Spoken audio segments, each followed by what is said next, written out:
हमारे साथ इस समय केंद्रीय कृषि मंत्री नरेंद्र सिंह तोमर भी आ गए हैं। स्वागत है तोमर जी आपका। आप सुन रहे होंगे गजेंद्र सिंह शेखावत से हमारी बातचीत। मैं पहला सवाल आपसे जो किसानों के मामले में पूछना चाहता हूं वो विपक्ष के आरोप से जुड़ा, जिसमें कांग्रेस पार्टी ने कल एक बड़ा आरोप सरकार पर लगाया। उन्होंने कहा कि रबी फसलों की कीमत ठीक से नहीं मिली, किसान को 80,000 करोड़ से 50,000 करोड़ से ज्यादा का नुकसान हुआ और भरपाई के नाम पर सरकार ने एक फूटी कौड़ी नहीं दी बल्कि राहत पैकेज का झुंझुना दे दिया। आप क्या कहिएगा इस पर?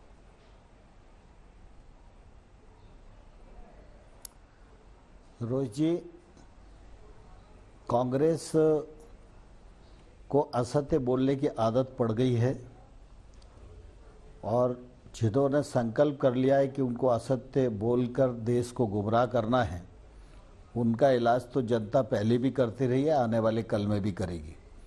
लेकिन मैं आपके माध्यम से प्रतिपक्ष को बताना चाहता हूं कि पूरे देश में चाहे गेहूं हो, धान हो, दलहन और तिलहन हो, समर्थन मूल्य पर बहुत तेजी के साथ खरीद हो रही है।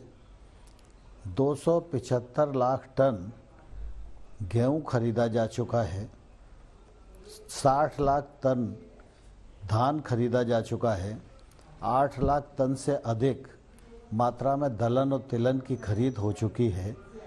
और मैं ये कहूँ तो अतिशयोक्ति नहीं होना चाहिए कि समर्थन मूल्य पर खरीद का पैसा यह 75,000 करोड़ रुपया है। इसी प्रकार से 18,000 करोड़ रुपया पीएम किसान के अंतर्गत है। फसल बीमा योजना के अंतर्गत इसी लॉकडाउन के पीरियड में जो है 6,000 करोड़ रुपए से अधिक किसान की जेब में गया है। लॉकडाउन के इस कालखंड में 1 लाख करोड़ रुपए की तरलता किसान को प्राप्त हुई है। यह अपने आप में इतिहास है और किसान ने पूरी फसल ली है। फसल इस बार भी अच्छी आई है। फसल समर्थन मूल्य पर खरीदी जा रही है। अभी किसान को इस दृष्टि से खाद्यान्न में, दलहन में कोई नुकसान की शिकायत नज़र नहीं आई है। और किसान ने इस अवसर पर ग्रीष्म ऋतु की जो फसलें हैं उनकी बुआई भी गत वर्ष की तुलना में इस वर्ष 45% अधिक की है। किसान खुश है। यह सच है कि लॉकडाउन के अवसर पर सारे देश को असुविधा हुई है, उसमें असुविधा का सामना किसान को भी करना पड़ा है, लेकिन किसान ने पूरी शिद्दत के साथ इस लॉकडाउन के अवसर पर कोरोना से योद्धा बनकर लड़ाई लड़ी है और उसने अपनी फसल को भी बचाया है, देश को भी बचाया है। लेकिन तोमर जी, किसान तो लड़ ही रहा है अपनी जगह खड़े होकर, वो तो अपना फर्ज पूरा कर रहा है।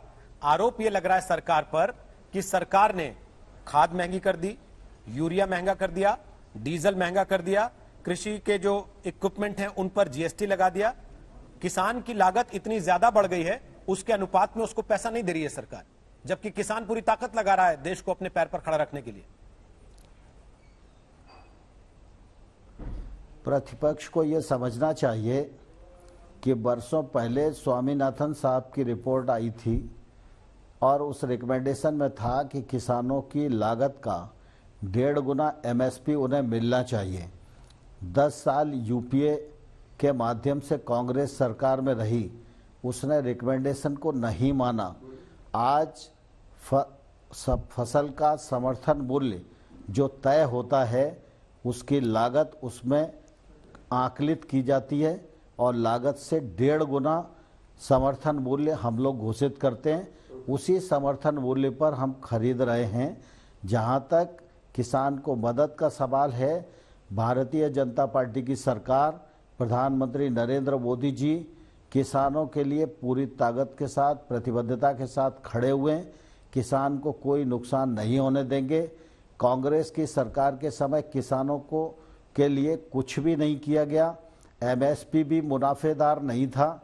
हम लोगों ने एमएसपी को 1.5 गुना किया और वहीं 1 वर्ष के भीतर 71,000 करोड़ रुपया पीएम किसान योजना के माध्यम से किसान की जेब में डालने का काम किया तो नरेंद्र मोदी जी की सरकार ने किया। इसमें कांग्रेस का या अन्य का कोई योगदान नहीं है। इसलिए कांग्रेस को असत्य बोलकर गुमराह करने से बाज आना चाहिए।